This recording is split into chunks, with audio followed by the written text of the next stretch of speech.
Salut et bienvenue dans Milecto, je suis Ludovic Mornan, exorciste chez Studio Black Sounds. Salut, moi c'est Dorothée Van Act, je suis consultante et formatrice en cytologie. Et aujourd'hui, on va parler de comment mettre en place un panel de dégustation en brasserie. En brasserie, ouais. Pourquoi c'est important d'avoir des séances de dégustation de ses bières, de ses propres produits, dans sa brasserie. Allez, on vous rejoint après le jingle. Alors, un petit sujet d'actu, un peu polémique aujourd'hui, mais qui me tient particulièrement à cœur, c'est que le 25 novembre dernier, c'était la journée internationale de l'élimination des violences à l'égard des femmes et des filles d'ailleurs. Et je voulais faire un petit focus là-dessus parce que je pense qu'il est aujourd'hui important d'en parler régulièrement, de se rendre compte que même dans notre milieu aussi, il peut y avoir des comportements qui sont discriminants, agressifs, violents, qu'on travaille dans un milieu où l'alcool est une consommation régulière, et que donc forcément il a pu y avoir aussi des comportements qui n'ont pas lieu d'être, qui sont intolérables. Et je voulais faire un petit focus là-dessus, en expliquant que je pense qu'on peut aujourd'hui prendre conscience que même chez nous, ça arrive, qu'il est important de laisser les gens en parler, qu'il faut pouvoir se soutenir mutuellement, nous, entre femmes, et puis aussi peut-être demander aux personnes qui auraient pu avoir des comportements déplacés, désagréables à l'égard des femmes, ou même de toute autre personne, d'être capable d'ouvrir les yeux et de se rendre compte que c'est une réalité. On ne peut plus le nier aujourd'hui. Et ça, quels que soient les secteurs, mais dans la bière aussi. Et que aujourd'hui, ce qui ferait avancer les choses, justement, c'est qu'on arrête de nier ou de faire des phrases toutes faites et qu'on soit capable de s'excuser et d'admettre qu'on a pu avoir un comportement déplacé et que ce comportement, non seulement on en a pris conscience et qu'en plus, on ne va plus le reproduire. Je pense qu'il faut montrer l'exemple aujourd'hui. Alors tu vois, moi j'ai 40 ans, donc j'ai un peu de bouteille, on va dire. Ça fait 15 ans que je suis dans ce secteur-là. J'ai vu des choses, j'ai aussi moi-même pu subir des choses. Je n'ai pas forcément envie d'en parler ni sur les réseaux sociaux, ni à qui que ce soit. Pour moi, c'est du passé et voilà, j'ai encaissé et puis j'avance et je continue d'avancer. Mais je pense que pour l'avenir, pour les jeunes, pour tout ce que tu veux, pour la société, pour tout le monde en fait, il est temps quand même qu'on soit capable d'admettre qu'on n'est pas... je dis on parce que c'est marrant, parce que même moi, des fois, je me dis peut-être que là, j'ai pas été comme il fallait, peut-être que truc... des fois, je me mets beaucoup en question. Mais voilà, je pense qu'il est temps aujourd'hui d'admettre que ces comportements ont pu avoir lieu. On parle au passé, évidemment. Moi, tout ce que je souhaite, c'est qu'aujourd'hui, on soit capable d'admettre et de s'excuser auprès des victimes, et que surtout, ça suffit, ça n'existe plus, c'est intolérable. Je pense que nous, aujourd'hui, dans notre filière qui est en pleine expansion au niveau de la craft, on se doit même de montrer l'exemple, et de ne pas reproduire des comportements qui sont des comportements d'un autre temps, quoi. Enfin, je veux dire, à un moment donné, oui, c'est sûr. Faut que ça cesse. Et sous couvert d'une filière cool, entre guillemets, on peut pas tout se permettre, quoi. Ah non. Et dès qu'on boit un peu trop, 3 verres, 4 verres, faut savoir se limiter. Maintenant, on sait rapidement quelle personne a l'alcool mauvais, même ces personnes-là le savent, donc qu'elles s'arrêtent avant de devenir totalement connes, quoi. C'est ça, et puis on n'est pas comme on n'a pas 20 ans, je veux dire, maintenant on se connaît, quoi, tu vois. Que quelqu'un vous plaît, c'est une chose, mais de la forcer, c'en est une autre. Tu vois. On n'est pas des rockstars, on n'est pas on est des gens... et même les rockstars, ça excuse pas. Ouais, mais justement, soyons capables d'admettre qu'on a pu faire des conneries, et soyons capables de nous excuser quand il est temps de le faire, en fait. Et puis surtout, comme je continue à le dire, d'arrêter ces comportements qui sont intolérables. C'est sûr. Voilà, c'était mon petit sujet d'actualité qui n'est pas forcément très très drôle. En tout cas, on en fera un épisode de podcast. On parlera peut-être des étiquettes sexistes ou qui n'ont plus lieu d'être, de ce genre de comportement. Ce serait bien de voir si on ne pourrait pas interviewer une personne extérieure à ça. D'ailleurs, on en parlait en off, pour voir un petit peu qu'est-ce qui se passe dans la société. Est-ce qu'on est encore comme ça? Oui, et là, c'est toujours le cas. Mais bon, faire attention et se dire que, ouais, effectivement, en brasserie, quand on travaille avec la bière, quand on boit de l'alcool souvent, il y a aussi des problèmes d'alcoolisme, donc il faut faire attention. Donc les comportements, l'alcoolisme, il y a beaucoup de risques en fait dans ce milieu. C'est pas juste cool parce qu'on fait de la bière et qu'on est des mecs géniaux ou des femmes géniales. Je sais pas, ça, faut se comporter et faire attention et connaître ses limites, quoi. Ouais, connaître ses limites, c'est important. C'est pas parce que justement on travaille dans l'alcool, on se doit d'être professionnel. Je voulais aussi vous inviter à écouter un podcast justement sur l'histoire des femmes. Et alors, il est un peu violent ce podcast, enfin violent. Il est particulier, mais je l'ai trouvé très très intéressant. C'est donc le podcast Les couilles sur la table, qui a une belle audience d'ailleurs. Et c'est en 2 parties. Et le titre, c'est Tuer les femmes, une histoire mondiale. Et je pense que ça aussi, à un moment donné, il faut prendre conscience que depuis trop longtemps, les femmes sont un petit peu la cible de nos sociétés. D'ailleurs, on remarquera dans le podcast, je vous laisse écouter, je tease un peu, mais que c'est souvent lié aussi au libéralisme et au capitalisme. Je vous invite à l'écouter, c'est vraiment passionnant. Les théories qui sont exposées sont très intéressantes. On y parle notamment de la chasse aux sorcières. Entre autres choses, et c'est en fait un podcast qui parle d'un bouquin que je vais certainement m'auto-offrir à Noël. Voilà. Génial, beau auto-cadeau. On passe au thème du jour ? Yes. Allez. Donc, comme on disait tout à l'heure, comme tu disais judicieusement, on va parler des panels de dégustation en brasserie. C'est quelque chose que j'ai eu l'occasion de mettre en place justement dans une brasserie. Et que je trouve en fait aujourd'hui, quand on commence à développer un petit peu sa brasserie, ses bières, on va mettre en place un labo. On peut aujourd'hui s'équiper, en tout cas sur du matériel de base. Ça reste cher, mais à des coûts qui restent accessibles, en tout cas quand on commence à avoir une production qui est relativement conséquente, je pense à du 2000, 2005, 3000. Ouais.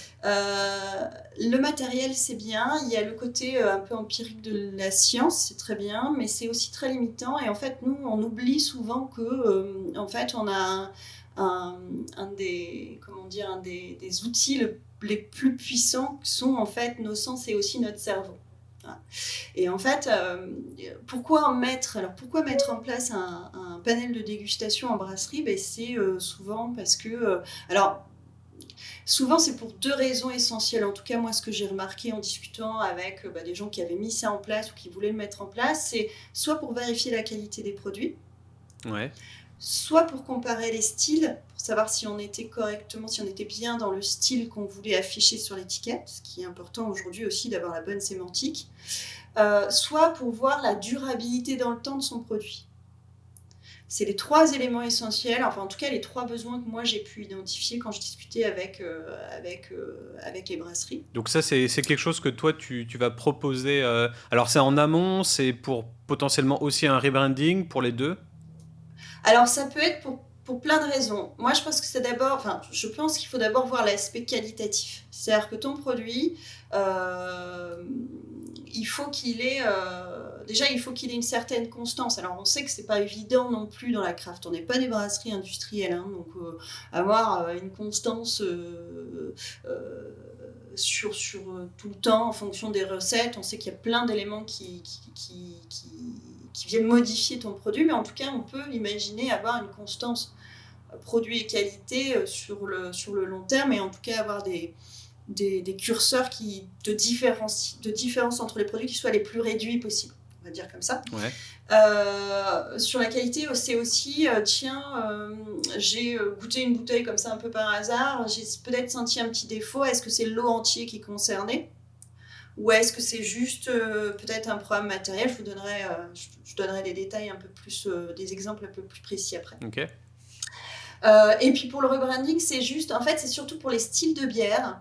Alors on pourrait imaginer un panel aussi comme on appelle les pré-tests ou les post-tests sur un changement d'étiquette, c'est clair, c'est un peu les mêmes protocoles. C'est juste que la dégustation, ça demande d'avoir une maîtrise de ses sens, on va dire, en tout cas gustatifs, que finalement, quand tu vas faire un pré ou un post-test sur une étiquette, tu vas utiliser le visuel essentiellement. Alors peut-être le toucher aussi si tu as une texture de papier spécifique. Donc c'est pas tout à fait pareil. C'est peut-être presque plus facile à mettre en place. Mais ça, oui, moi j'invite aussi les gens sur des panels comme ça, par exemple pour tester une nouvelle étiquette. Ça peut se faire aussi et c'est pas beaucoup plus compliqué. Là, on est vraiment sur la partie dégustation. Donc, par exemple, si on veut savoir si on est bien dans le style, c'est en gros, voilà, moi je fais une West Coast IPA. J'ai comme concurrence directe, comme référence telle bière ou telle brasserie.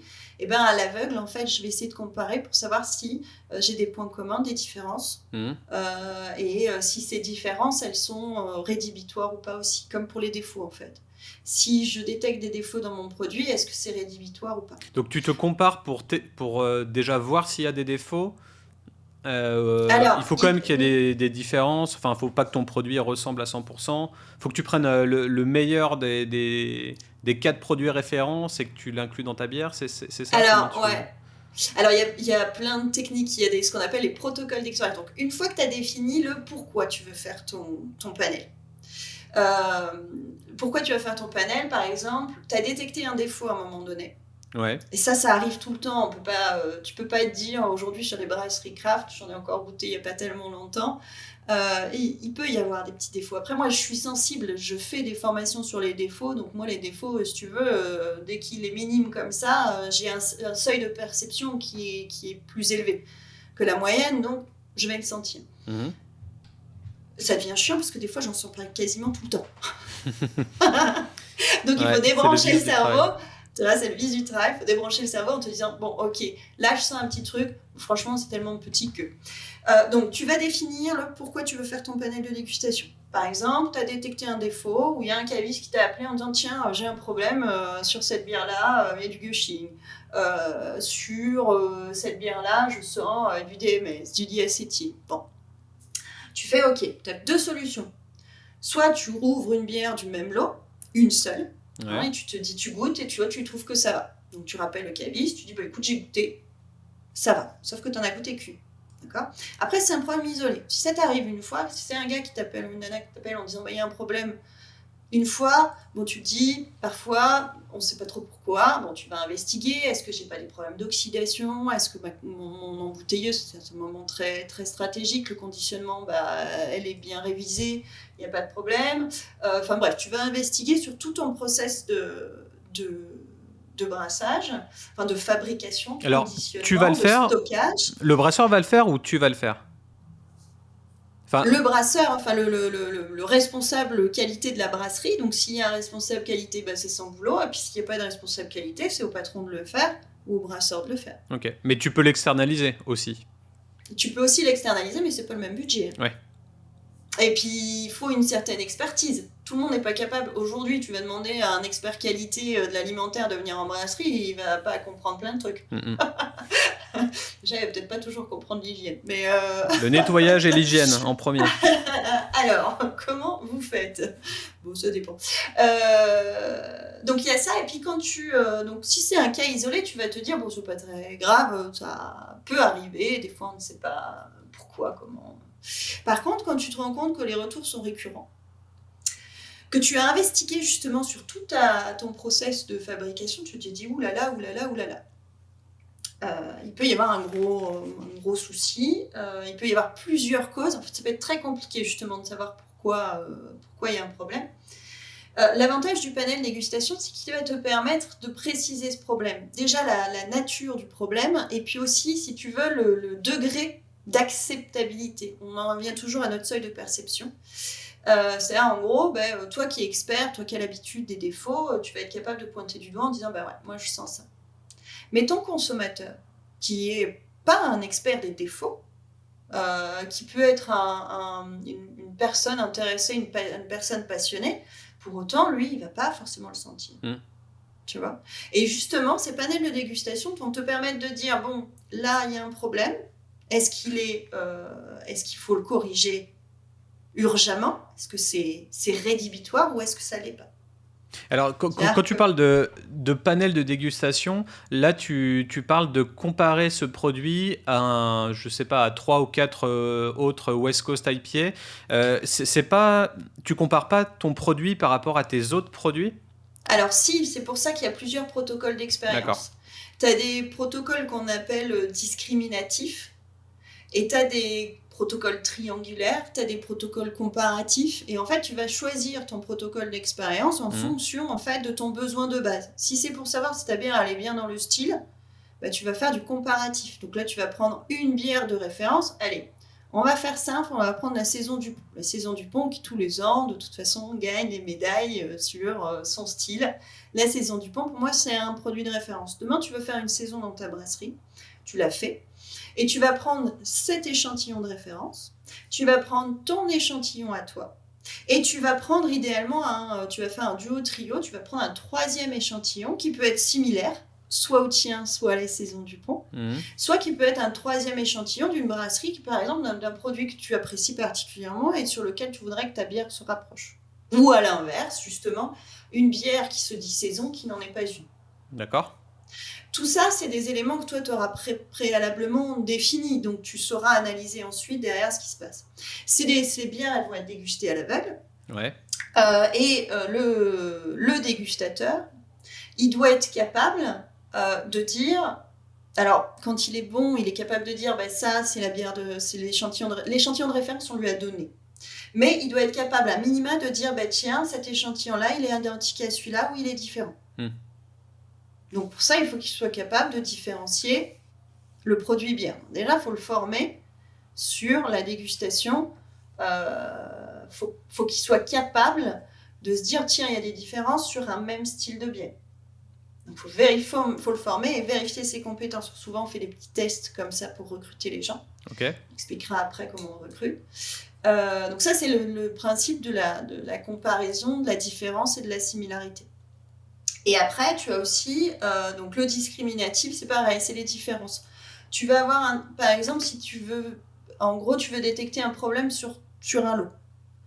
Tu vas avoir échantillonné plusieurs lots dans un temps donné que tu auras stocké dans les meilleures conditions, à l'abri de la lumière, debout, à température constante, parfois un peu compliqué.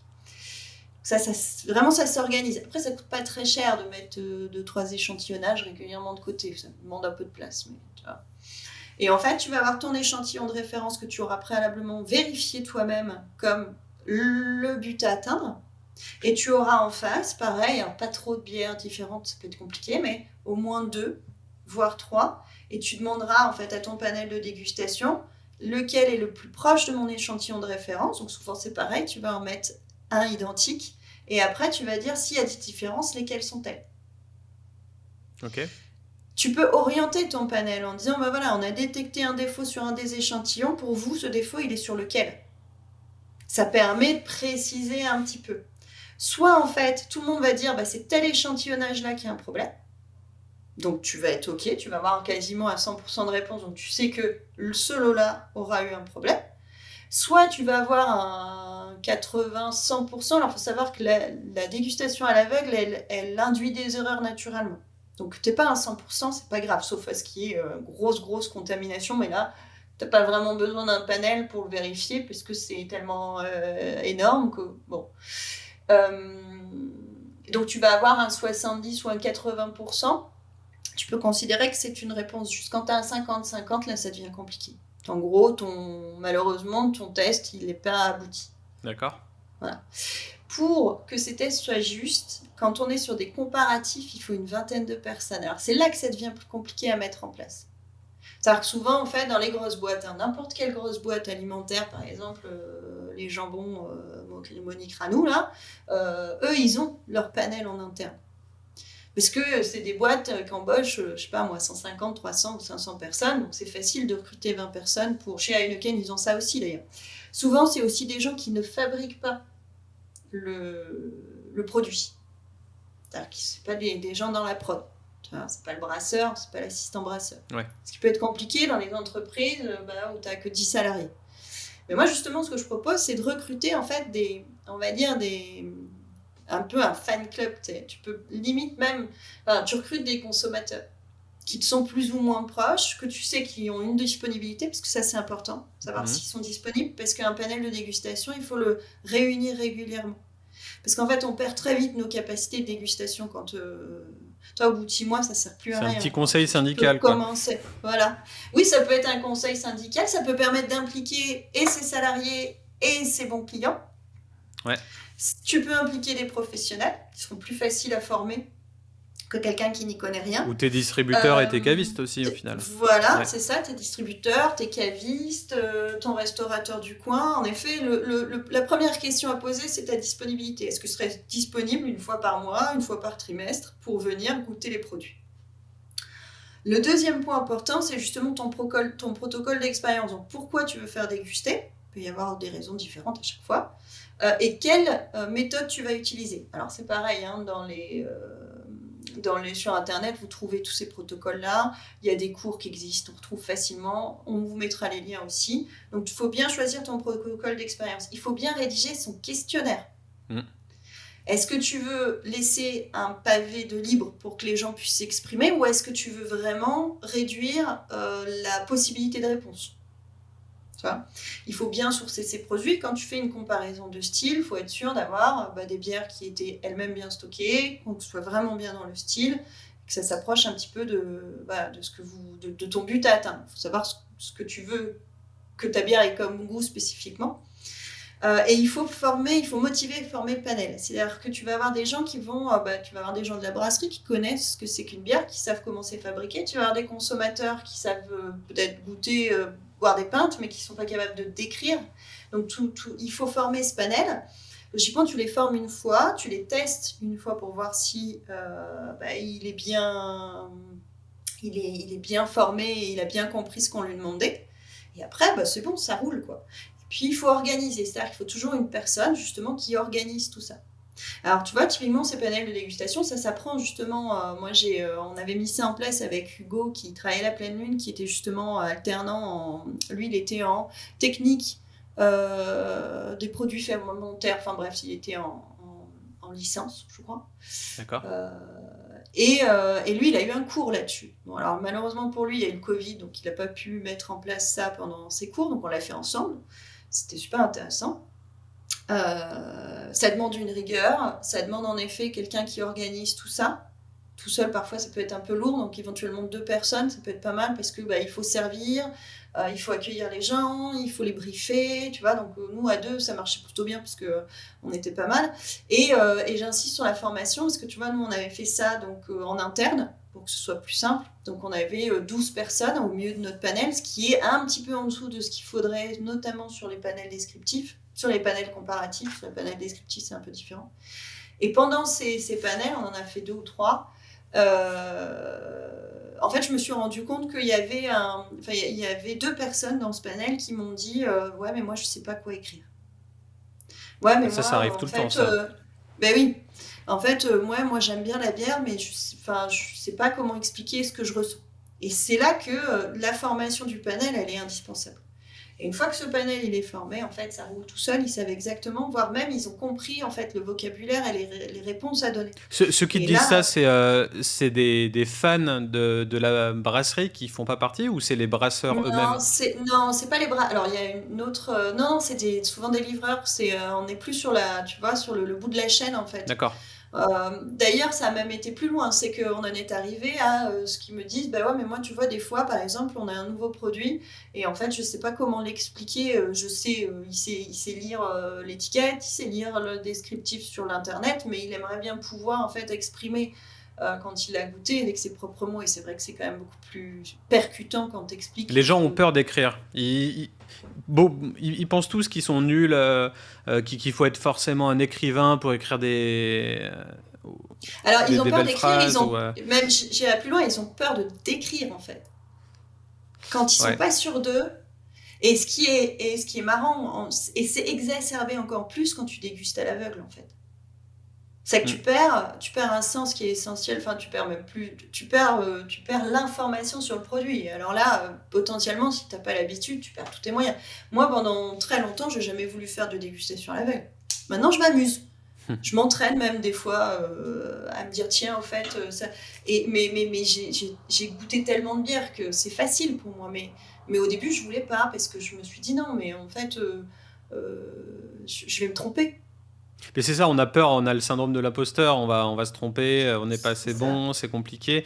Mais est-ce que du coup tu formes les personnes à sentir le produit et à le déguster et à voir un petit peu toutes les saveurs, toutes les flavors que tu peux en ressortir.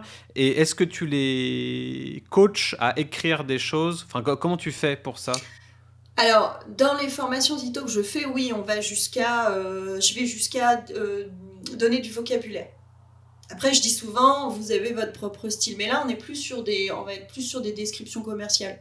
Tu vois, Oui, quand tu c'est vas pas pareil. justement devoir décrire, c'est pas tout à fait pareil. Hmm. Là, moi, ce que je conseille sur les panels, c'est justement d'avoir un questionnaire de dégustation qui soit précis par rapport à ton objectif. Si tu veux savoir si la bière est dans le style, bah, tu vas mettre les marqueurs, enfin les marqueurs du style. Tu vois, une saison, elle peut avoir une petite odeur de foin, par exemple. Donc ça, il faudra le mettre. Il faudra que la personne, elle coche ou elle soit capable de le dire. Tu vois, tu vas mettre les marqueurs. Tu vas influencer sans influencer. L'idée étant que la personne, elle soit capable elle-même de dire, tiens, ça goûte le foin. Sinon, ça veut dire que tu Et as orienté ton questionnaire. Mais tu peux l'orienter. Parce qu'il faut quand même aller vite. Tu peux pas faire tu vois, ton panel de dégustation. Si c'est des gens qui sont dans ton entreprise, tu vas le faire dans le temps de travail. Faut pas que ça prenne 3 heures par personne. Sinon, tu n'as plus d'efficacité non plus, tu vois. Mais là, dans ce que tu dis, Euh, je vois encore le côté mélioratif. Enfin, on a un problème, on a un risque, ou alors on a potentiellement un faux goût, et il faut y remédier. Donc pour moi, on est dans un environnement euh, d'amélioration ou de risque, pas forcément dans une nouvelle création. Ou est-ce que c'est correct ou... Oui, oui, alors là, c'est vrai que moi, je suis plus sur le côté qualité. Parce que pour Ok. moi, en fait, c'est pour une brasserie aujourd'hui, c'est la problématique essentielle. Hmm. Dans le cadre du développement d'un nouveau produit, c'est autre chose. Euh, Moi, j'ai plus entendu des discussions que j'ai pu avoir, c'est, ben voilà, moi, on a décidé de sortir une New England IPA des DH Citra Mosaïque. Il y en a partout. Et en fait, ça c'était à la brasserie Cambier qui s'avait mis ça en place Ouais. avec Virginie Di Gregorio, c'est elle qui gérait le truc et j'ai trouvé que l'idée était top. Alors ça se faisait en panel de dégustation beaucoup plus restreint, ils étaient 3 ou 4 à goûter, ils faisaient tous partie de l'entreprise et c'était en fait, en gros, ils avaient 3 bières à goûter. 3 c'est bien, parce que c'est pas trop non plus. Au bout d'un moment, les papilles, elles saturent. Et là, si tu veux, c'était par exemple sur un style, prenons l'IPA, ils prenaient une bière industrielle, Hmm. une bière craft concurrente ou en tout cas avec des similitudes et la leur. Et en fait, donc tout ça à l'aveugle. Et l'idée c'était déjà de dire bah, quelle est la bière qui est brassée par nous, quelle est la bière industrielle et quelle est la bière craft. Et laquelle vous préférez. Déjà, ça fait 3 questions. Elles sont très précises, c'est intéressant. Et les résultats étaient parfois assez surprenants. Parfois, les bières industrielles étaient meilleures que les 2 autres crafts et Ouais. même que la leur, tu vois. Et c'est bien parce que ça permet de remettre en question certaines choses. Mais c'est chaud parce que déjà, il faut se référer au goût de chacun et tout le monde n'a pas le même goût. Et Mhm. meilleur, ça veut tout et rien dire. Pour meilleur, est-ce que ça veut dire peintable? Tu pourrais t'en refaire plusieurs? Est-ce que c'est juste elle est somptueuse et elle est unique, du coup c'est elle que j'achèterais, mais elle est pas peintable du tout parce qu'au bout d'une bière, j'en peux plus, je pourrais pas la reboire. Ça veut dire quoi Mhm. meilleur au final? Alors, moi, quand je forme en Zito, j'essaie d'expliquer aux futurs zitologues, aux futurs professionnels ou professionnels qui sont là, que ce soit des brasseurs ou quoi, j'essaie de leur expliquer qu'en fait, on en vient à la définition de qu'est-ce qu'une bonne bière. Hmm. Une bonne bière, en fait, c'est pas la bière que tu vas aimer toi, parce qu'en effet, c'est subjectif. Alors, il y a forcément de la subjectivité. Il faut aussi arrêter de dire qu'on ne peut pas être objectif quand on goûte. C'est notre histoire propre, nos origines géographiques qui font que ben, on a des goûts pour certaines choses, on est plus ou moins sensible. Moi, par exemple, la noix de coco, dans la bière, je ne la sens pas. Ah, je le sais. Par contre, j'ai une sensibilité sur le madère, j'ai une sensibilité sur tout ce qui est fruits à coque, noix, tout ça. Je le sais. Donc je suis consciente de mes capacités et de mes incapacités déjà. Pour moi, une bonne bière, c'est pas une bière que tu vas aimer ou que tu vas pas aimer. Souvent, je dis, quand on est dégustateur professionnel, on peut pas dire ça, c'est dégueulasse. On peut dire je n'aime pas, mais on peut pas dire c'est dégueulasse. C'est la nuance. Parce que toi, tu vas peut-être trouver ça pas bon, mais ton voisin, il va peut-être adorer. Donc tu peux pas, en tant que professionnel de la dégustation, tu peux pas dire cette bière, elle est... Non, par contre, tu peux dire elle a un défaut. Et surtout, tu te dois de l'argumenter. Alors ça peut être un défaut de base comme elle n'a pas de bulle alors qu'elle devrait en avoir, ou à l'inverse elle en a trop, ça peut, donc elle peut gâcher, ça peut être un dépôt, tout ça c'est facile, tout ça c'est relativement facile à voir. Ouais. Un dépôt dans toute la bouteille qui est gênant, une couleur qui n'est pas la couleur adaptée, ça peut être une odeur gênante, ça peut être une arrière-bouche gênant aussi, un déséquilibre des saveurs, c'est pareil, à partir du moment où c'est argumenté, ça s'entend. Et là, tu pourras dire à la fin, voilà, c'est une bière qui n'est pas équilibrée, qui a un défaut rédhibitoire, qui n'a pas de bulle, qui gâche alors que ça devrait pas. Enfin, voilà, tu vois.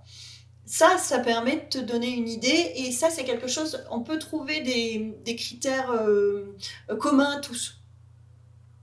Tu vois. Ça, c'est des choses où à un moment donné, tu peux avoir et c'est ce qu'on va faire dans le panel de dégustation. Parfois, on va même orienter un petit peu les gens pour être sûr que la différence ou la similitude soit la même, sans les induire en erreur non plus, si tu veux, mais là, on va leur demander de se concentrer sur un truc précis. Comme ils seront formés en amont, ils sauront de quoi on parle, et donc là, tu vas vite voir si ton défaut rédhibitoire, par exemple, est de H2S, donc de soufre. Soufre, ça pue l'œuf pourri. Hein. Ouais. En plus, le soufre, pour le coup, quand il est sous sa forme H2S, tu peux pas le louper. J'ai une bière qui sentait le soufre, mais pas sur l'eau, juste une seule là. Mais c'était flagrant, ça sentait le paix en ouvrant le. Ah, et puis ça, tu vois, ça c'est rédhibitoire. Ouais. Tu vois, le H2S c'est rédhibitoire parce que pour le coup, personne peut. Par contre, un DMS ou un diacétyl, en fonction de la. Donc, c'est légumes verts ou beurre rance. Moi, j'ai entendu des gens me dire moi, le beurre rance, ça me dérange pas, j'aime bien cette odeur, j'aime bien ce goût. Ok, mais jusqu'à quel point ? C'est la question qu'il faut se poser. Toi, tu es comme ça, mais est-ce que la majorité des gens sont comme ça ? Et ton panel dégustation va te dire, voilà, peut-être qu'il y a une personne que ça dérange pas, mais qu'il y en a 10 que ça dérange. Donc, tu sais qu'il va falloir apporter un correctif.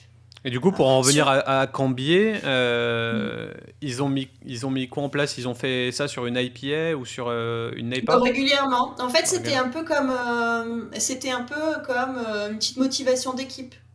Okay. C'était un petit peu comme le moment où on goûte nos bières et on se pose des questions dessus. Ça, c'est indispensable. Tu peux pas être brasseur, faire des bières, les emballer et les vendre si tu les goûtes jamais, en fait. Ah, c'est sûr. Mais est-ce que tu peux être objectif quand c'est tes propres bières et que tu as l'habitude de boire tes propres bières ? Non, justement. Donc, tu es obligé de faire intervenir un expert externe ou tes fans ? Pour moi, c'est important d'avoir des gens formés en interne pour justement avoir une vision la plus juste possible de tes produits. Toi, tu seras forcément influencé. Moi, j'ai vu beaucoup de brasseries où on goûtait les bières. En fait, finalement, tous les brasseurs goûtent leurs bières, c'est pas le souci, mais où on goûtait ça en mangeant. Donc, ok, alors en fonction de ce que tu manges, ça va altérer le goût, c'est clair. Ou entre deux portes. Moi, on m'a demandé des fois de goûter les trucs. Tiens, qu'est-ce que t'en penses ? On me tend un verre. Je sais pas ce que c'est, je sais pas comment il a été lavé le verre. Alors, je suis peut-être un petit peu relou, mais c'est mon métier. Et on me dit, qu'est-ce que t'en penses ? Je dis, je ne peux pas te dire ce que j'en pense. Moi, quand je fais mes dégustations, j'ai besoin d'être dans un endroit calme, à une température qui soit ni trop chaud ni trop froid, c'est court, hein, mais avec pas de bruit, une lumière qui soit pas agressive. J'ai besoin de me mettre en condition. Et il n'y a que comme ça que je suis capable de te dire, oui, j'ai peut-être détecté ça. Pour moi, là, tout va bien. Là, c'est OK. Pour moi... Là, je peux avoir un argumentaire. Moi, quand on me dit qu'est-ce que tu en penses comme ça en me tenant un verre, je le bois, je bois. Ouais, mais moi, je vais faire l'avocat du diable, mais c'est pas la plupart des gens qui dégustent des bières qui sont dans ce cas-là. La bière est un peu trop froide, ou elle est un peu trop chaude, ou il y a du bruit dehors, il y a des grosses lumières. Enfin, le consommateur, il boit sa bière pas comme un professionnel. Donc, est-ce que il Oui, n'y a pas une manière de se mettre dans leur basket aussi à eux pour... j'entends bien, mais le truc, c'est que quand on te demande de goûter une bière en te disant qu'est-ce que t'en penses, tu vois, c'est genre la question piège.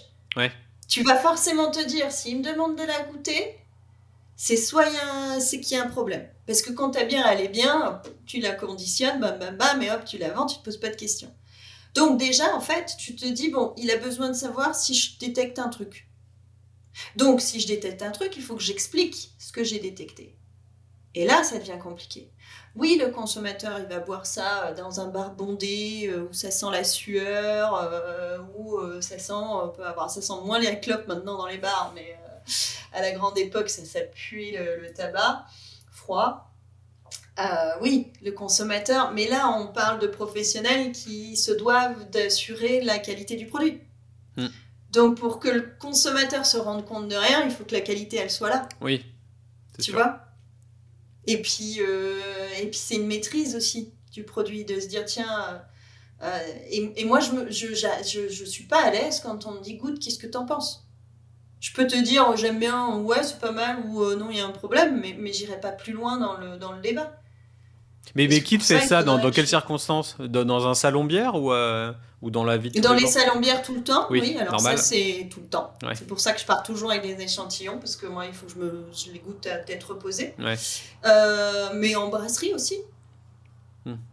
Tu vois, t'as le brasseur qui est en train de conditionner la dernière nouveauté, et puis, ou alors il est en train de faire ses prises de densité, ses vérifications de carbo, de choses comme ça, et puis il prend un échantillon à la cuve. Alors, c'est pareil, un échantillon qui est pris dans le fermenteur ou qui est embouteillé, ben, c'est pas du tout la même chose. Hmm. Donc il faut savoir aussi d'où, tu vois, il faut avoir le contexte.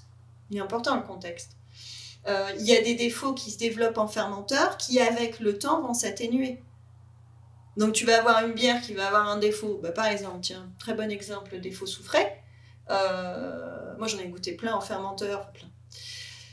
Les bières par exemple en fermentation mixte, notamment par exemple sur du mou de raisin, ça développe des composés soufrés, mais genre fort fort fort pendant la fermentation. Et tu sais que en la laissant tranquille, en garde, s'il faut réensemencer, tu réensemences, bon, c'est plutôt compliqué.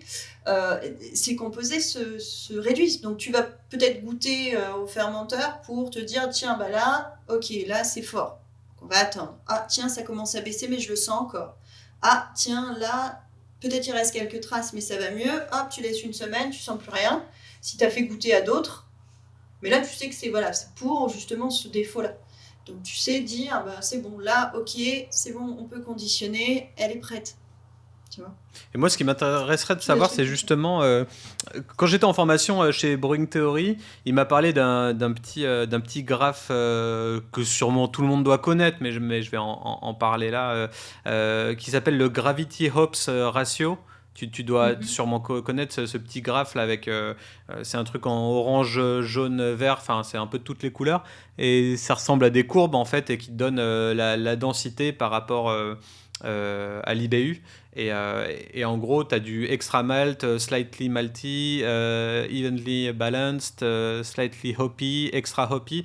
Et en gros, bah, c'est un petit graphique. Et dans ce graphique, tu peux potentiellement tracer une courbe pour avoir une bière qui va arriver, pour former, on va dire, ton panel de bières, ta core range, quoi, pour pas qu'une bière par rapport à l'autre ne se cannibalise ou ait le même goût. Il faut vraiment avoir une variété dans ta core range. Est-ce que Mhm. toi, c'est un outil que tu utilises et comment tu mettrais en place un, pour moi, un panel de bières, enfin une core range, tu vois, pas forcément par rapport à une autre bière concurrente, mais au sein même de tes produits. Je vois ta question. Oui, par exemple, tu veux vérifier que dans ta gamme, il n'y ait pas deux bières qui se ressemblent C'est trop. ça, ouais. Ça, c'est possible aussi. Ça, c'est possible. Alors attention, parce que parfois dans les brasseries, tu as 12 bières différentes. Il faudrait pour ça déjà les réunir par thème. Par exemple, imaginons que tu as une blanche houblonnée et une blanche allemande. Donc d'un côté, tu vas venir chercher la blanche plutôt traditionnelle, côté un peu banane, assez douce, et puis d'un autre côté, une blanche un petit peu plus sèche, plus aromatique. Et en fait, en gros, tu vas peut-être vouloir, je fais un scénario exprès, tu vas vouloir être sûr que les deux se différencient bien.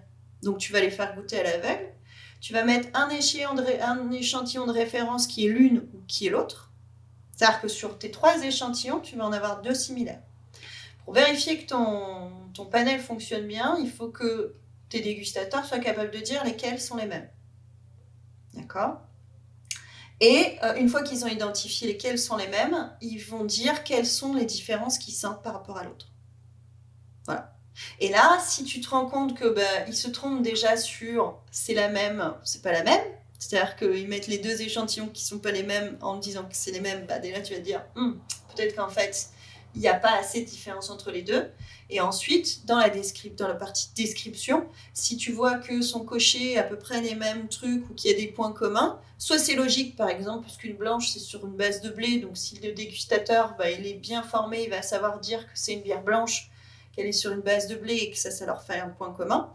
Mais il va, à contrario, être capable de dire que l'échantillon A, il a un côté houblonné, aromatisé, par exemple, sur le côté agrume ou résineux, et que de l'autre côté, on est plus sur des esters de levure de banane. Et là, tu peux te dire, j'ai 2 produits dans ma gamme qui se différencient assez bien, donc ça marche. Tu pourrais le faire sur l'étiquette aussi. Sur le visuel, tu pourrais très bien imaginer mettre une série d'étiquettes pour tes blanches et dire laquelle selon vous ressort le plus par rapport à un contexte, puis tu fais des montages dans une cave, en visu, l'avantage de ces panels de dégustation, de ces panels en tout cas je sais pas comment on dit en fait si c'est sur du visuel, l'idée c'est d'avoir un nombre de réponses similaires suffisantes pour vérifier ton postulat de départ.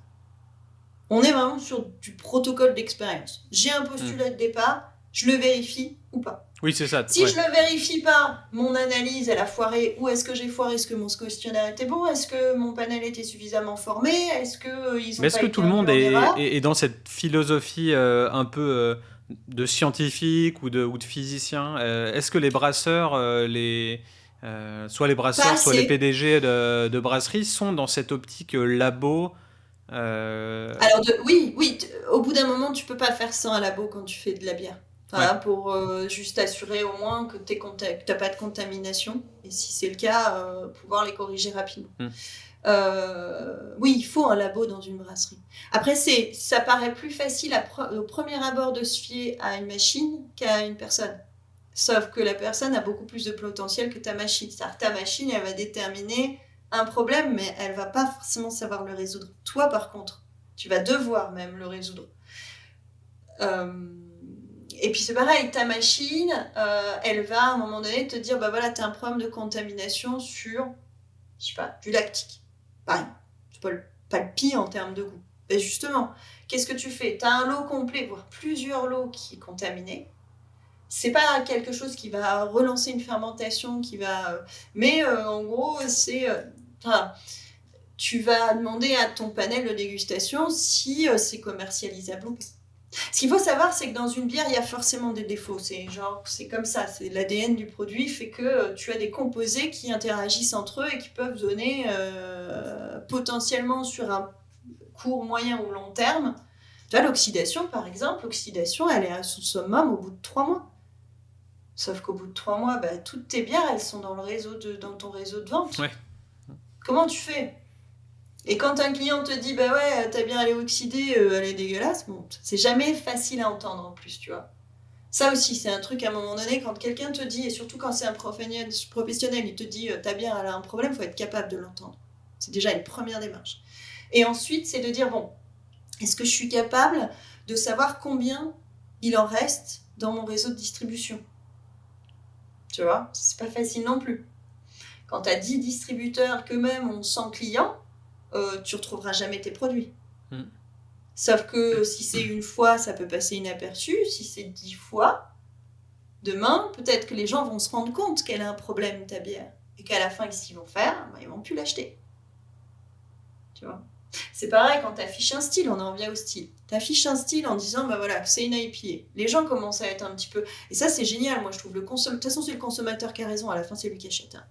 Le consommateur, il commence à avoir une vraie belle expertise. Enfin, je veux dire, le consommateur prend en expertise de plus en plus parce qu'il a la chance aujourd'hui d'avoir un choix, que ce soit en région, enfin, très très large. Il y a un vrai intérêt aussi pour le produit et puis pour voir que c'est fabriqué parfois à côté de chez eux, on en a déjà parlé de tout ça. Le consommateur, il va se rendre compte qu'il y a un problème dans ta bière. J'ai entendu des gens dire, ouais, moi la bière artisanale, j'aime pas. À force d'avoir goûté une bière, 2 bières, 3 bières artisanales qui étaient pas bonnes, parce que soit il y avait des stouts. trop de matière dedans. Non, parce que souvent tu leur demandes, tu leur dis non, c'était des blondes, ou c'était des ambrés, tu vois. Mais quand par exemple tu ouvres ta bouteille et que tu as la moitié qui s'échappe sur ta table, ton tapis, et que tu as payé la bouteille 5 balles, la bouteille de 33 à 5 €, tu vas y réfléchir à 2 fois pour en reprendre. Quoi. Ouais, c'est sûr. Tu vois. Et donc les gens commencent à être un peu... commencent à avoir des beaux repères sur, en tout cas, sur le goût que ça doit avoir et tout ça. Et si demain tu vends une IPA à un mec qui kiffe l'IPA en mode bien amer et qu'en fait c'est à peine juste une toute petite pale ale avec un peu d'aromatique, au bout d'un moment c'est pareil, il va s'en rendre compte, quoi. Toi, les styles, c'est pas pour s'amuser, c'est pour permettre aux consommateurs de savoir faire la différence entre un stout et une Weissbier. Tu vois, les styles, c'est de la pédagogie pour les professionnels, pour les brasseurs, oui, mais aussi pour les consommateurs. Donc c'est pas à prendre à la légère, en fait. Et pour en revenir au thème, et peut-être pour boucler ça et passer à autre chose ensuite, sauf si tu avais encore 2-3 choses à dire, mais est-ce que tu pourrais nous dire ce que toi tu proposes en tant qu'experte et zytologue, quelles sont tes différentes formations, si une brasserie a besoin de toi, a un problème, qu'est-ce que tu fais? Alors, s'il y a un problème et qu'il y a besoin justement de détecter la raison de ce problème, moi je fais de l'échantillonnage, je fais de la dégustation et du rapport de dégustation sur échantillon. Ça, c'est pas fait à l'aveugle, c'est moi qui le fais chez moi. Et je fais un rapport de dégustation. Soit en disant tout va bien, donc en décrivant, comme en fait c'est une version, on va dire, évoluée des articles que je fais sur Bière Actu, tu vois, par exemple. Okay. Mais j'ai un rapport de dégustation. C'est-à-dire que je vais apporter mon analyse personnelle sur est-ce que la tenue de mousse est correcte, est-ce que les couleurs sont belles, est-ce que justement dans la gamme il n'y a pas de bières qui se répondent. Ça c'est pour la partie rapport de dégustation et ça c'est mon travail personnel. Si demain une brasserie m'appelle et veut mettre en place un panel de dégustation, on va déjà définir le pourquoi. Est-ce que c'est parce ce sera un pourquoi qui sera toujours le même, c'est-à-dire vérifier la qualité des produits ou la durée dans le temps, entre une bière qui est 3 mois, 6 mois ou 1 an, enfin bref. On mettra en place un protocole d'expérience, on va recruter le panel, on va le former si besoin pour que le panel soit, on va dire, homogène sur les compétences.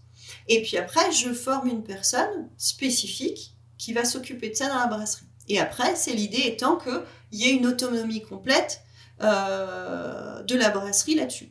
Okay. En gros, si tu veux, on met en place les protocoles, on met en place tous les documents nécessaires, on recrute le panel, on le forme, et ensuite, après, il faut que ça roule et que la brasserie soit autonome. Ok.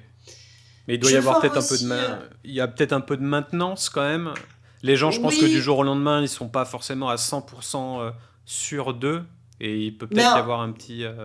Il peut y avoir ça, donc idéalement il faut faire, moi j'accompagne sur 2 ou 3 sessions de dégustation, ne serait-ce que pour vérifier justement le protocole, pour essayer d'être le plus finalement scientifique possible, puisque finalement c'est aussi des méthodes, les protocoles d'expérience, c'est des méthodes quasiment scientifiques. J'aide sur les analyses aussi, c'est-à-dire qu'en fonction des résultats, Si c'est des résultats sur 3 questions, c'est relativement facile à analyser. Si c'est sur des questions plus complexes ou s'il y a une partie, on va dire, texte libre, l'analyse, elle peut être un petit peu différente.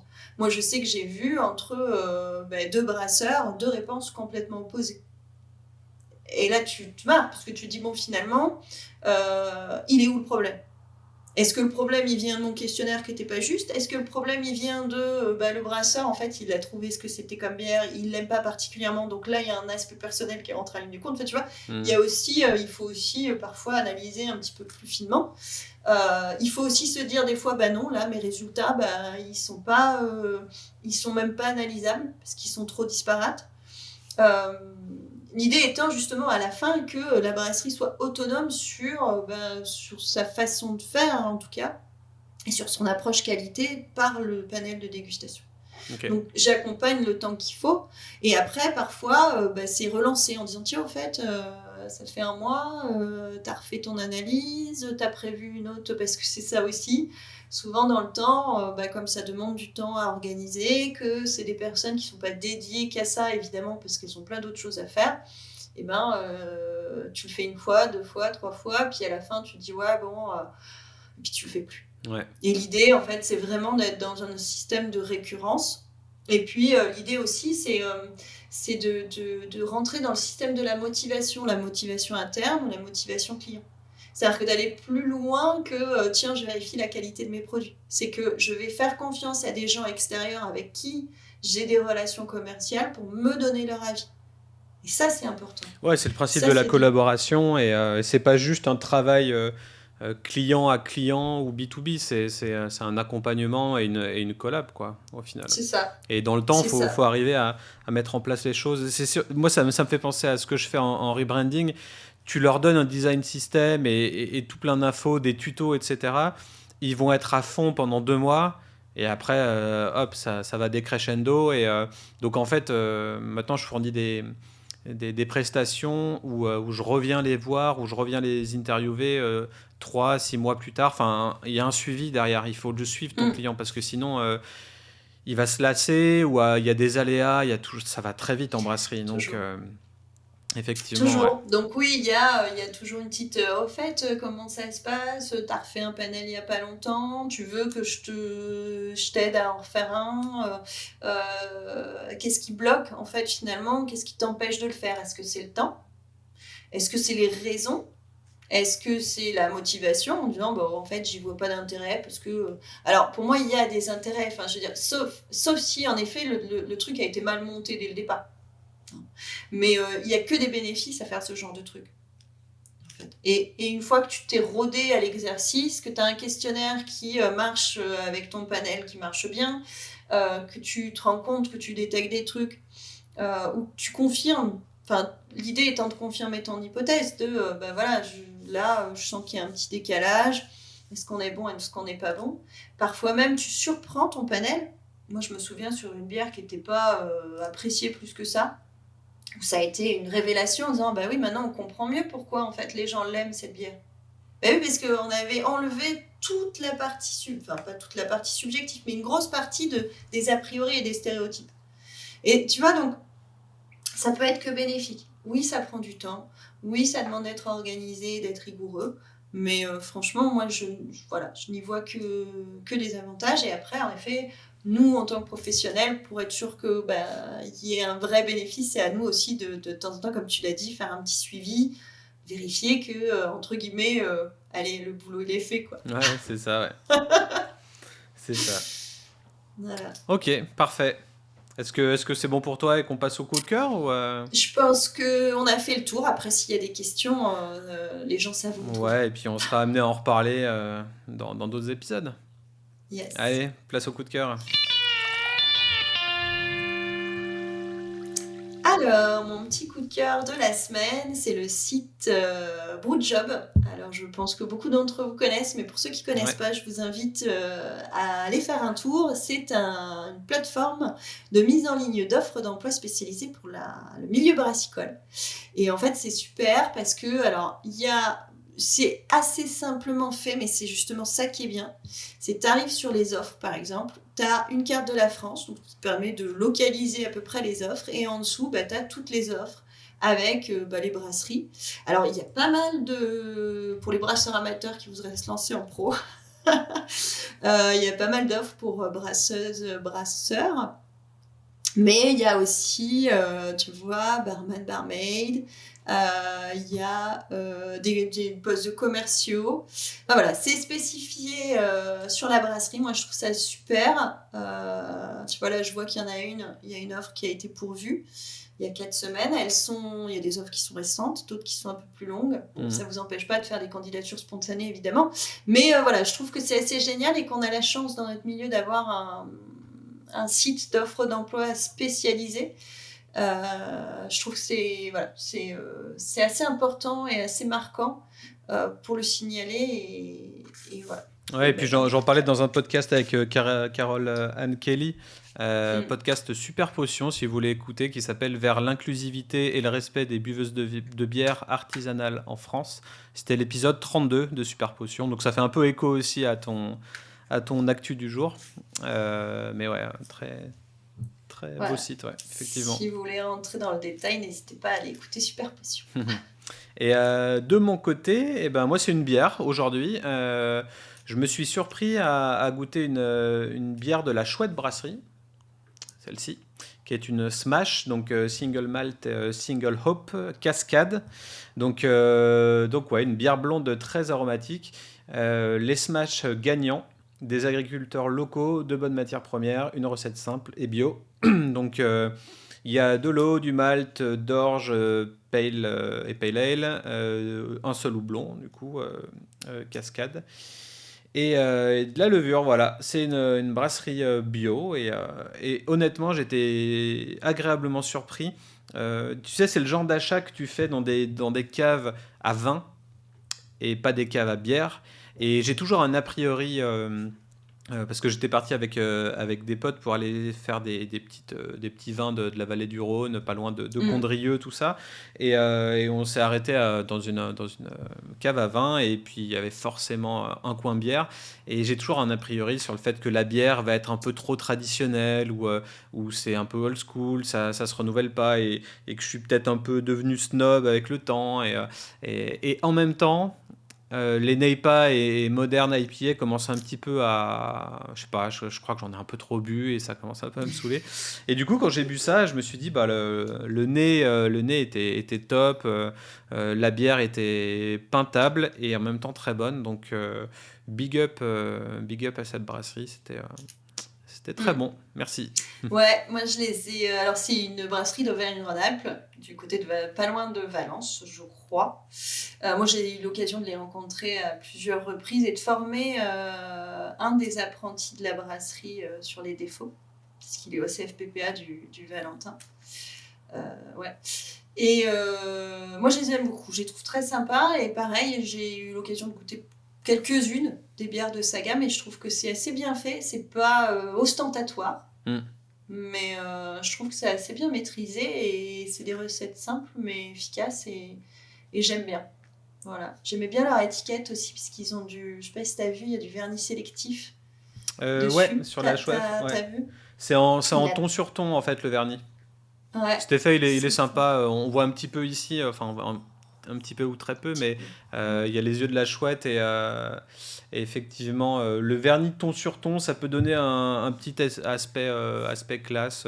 Moi, j'aime bien le faire sur du noir ou sur des couleurs unies, et on voit juste au toucher un petit peu que le design se découvre. C'est sympa. C'est ça que j'aime bien. Je trouve que c'est assez peu usité pour le signaler. Bon, alors forcément, ça ajoute un coût l'étiquette qui se calcule. Ouais, mais c'est pas le coût le plus... Ce qui est plus cher sur une étiquette, c'est vraiment la texture. Si on veut du granité, si on veut des... quand tu rajoutes un petit coup de vernis, bon, ça rajoute un peu, mais c'est pas le plus cher. C'est pas... Mais, Ok. Yes, c'est tout pour aujourd'hui ? Ben, c'est tout pour aujourd'hui. Et ben, c'était Ludovic. Et moi, c'était Dorothée. C'est toujours Dorothée. C'était Dorothée, elle est morte. Et moi aussi, je suis mort. Oh, c'est un podcast de mort. Bon, on est... C'est un podcast de Morillon. Et en tout cas, on espère vous retrouver la semaine prochaine dans Milecto. À bientôt. Ciao, ciao. Ciao.